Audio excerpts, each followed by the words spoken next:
The miniatures in this video have been supplied by MyMiniFactory for the upcoming GridWars 2.0 by Titanforge. This week we're going to be making a Cyberpunk diorama.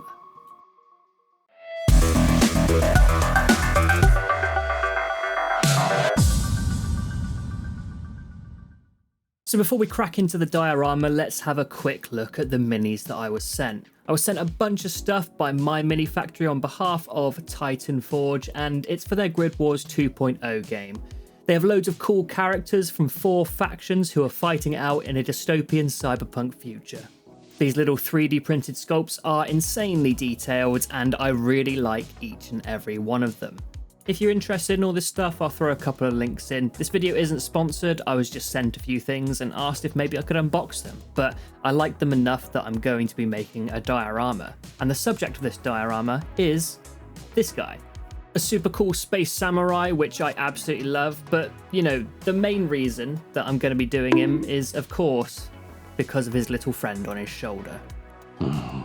Monkey. As mentioned, outside of the minis, I was also sent a bunch of other stuff, which, not knowing anything about the game, I'm presuming are tokens, counters, objective markers that you get to use. However, to my untrained eye, they look like really cool pieces of terrain for a little diorama, so I laid out a little scene on my desk to give me an idea of what things could look like. I had a vision of our space samurai with a monkey friend walking down a neon street with a bunch of glowing lights around him. Maybe he's in a warehouse, maybe he is actually on a street. I haven't got that far into the story, but all I knew is that this pose made him look like an absolute badass. Our diorama is going to be based on this cloche from Hobbycraft. I took this time to pin our little samurai friend to a little holdy handle in order to keep him safe and paint him a bit easier, as he's not attached to a regular base at this stage. I took my cloche base outside and sprayed it black. I'm going to be spraying it black again shortly once I've put everything on top, but I wanted to make sure that we had at least 2 coats as the wood was quite porous.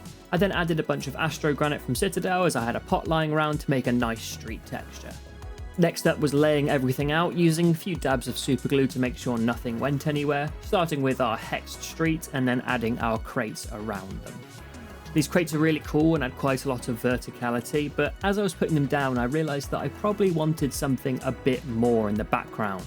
I had a vision of a lamppost or a neon sign or something just to show that he's walking down some kind of cramped alleyway in some neon lit cyberpunk future. So with that in mind, I went digging through the tokens that I was sent and found this cool pharmacy looking sign and a DNA sign, which I know is probably meant to be used in the game, but to me it looked like some kind of medic who does splicing.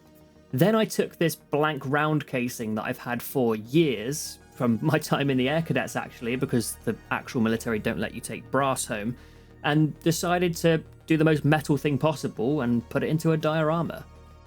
As the casing has a big open hole at the top, I decided to have a bunch of wires coming out, so I took some 1mm wire and cut a bunch to size.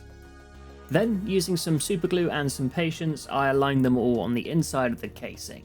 It's still going to look slightly hollow, but that's fine, it looks like the base of a lamppost. Well, close enough to one anyway. It's amazing how well this brass casing actually suited the shape of a lamppost. It was quite interesting. It kind of created its own story where the lamppost has been knocked down in some kind of car accident or gunfight in the past. Once those wires were in, I added my neon signs. These are going to be a really integral part of the diorama, and I'm pleased I had this idea because it just wouldn't be the same without them. With that complete, I used a small dab of superglue and put this down in the background. Then I made sure to dry fit our character so he's not overshadowed by everything, and yep, it's looking good. Though I do keep dropping this guy. I had really shaky hands on this day. Not entirely sure why. Too much coffee. Now on to painting. I'm not going to labour the point too much. You've seen me paint many things on this channel, but I decided to go for a dark green colour for the armour. I really enjoyed the design of this model. He's got the super futuristic under armour, so you might see a bunch of gears, gizmos, gyros. Add more technical terms to this sentence. But on top he's got the classic segmented samurai armour, and I really like this. Once my first layer was down of dark sea green, I went in with some Cabalite green. This is to add an extra layer and a chunky highlight all over the top, before going in with Gauss Blaster green for the final edge highlight. Cyberpunk settings are usually quite dark, so I didn't want to go too bright with the armour. The dark green was the best. There are often pops of really bright colour though, usually on characters' hair, but in this case he's wearing a helmet, so the sword and the shawl he's wearing around his shoulders are going to have to be the points that I have to go really bright on. The sword, I went full on magenta, highlighting up with Screamer Pink all the way to a white and then glazing over with a magenta paint from Vallejo. Anyone who's ever seen my Leagues of Votann or my Drukhari armies knows that I absolutely love magenta, so if there's a Cyberpunk diorama, it's going in. Putting our character to one side, we're going to start on the base, which is the really fun part.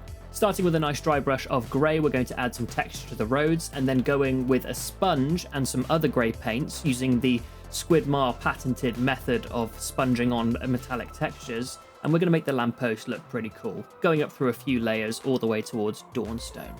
With that done, we're going to go in and base coat all the crates with some colours to add some pop to the scene. Starting with some dark blue, going with some red, some green, and then some pale blue, just to add a bit of differentiation. We're going to be weathering these heavily shortly, so just slap the paint on. There was no need to be neat here. Whilst that was drying, we took some white and thinned it down really far and loaded it into these recesses between the hexes. I had a cool mental image of like glowing neon lights below the road, and this would allow me to carry it out really nicely.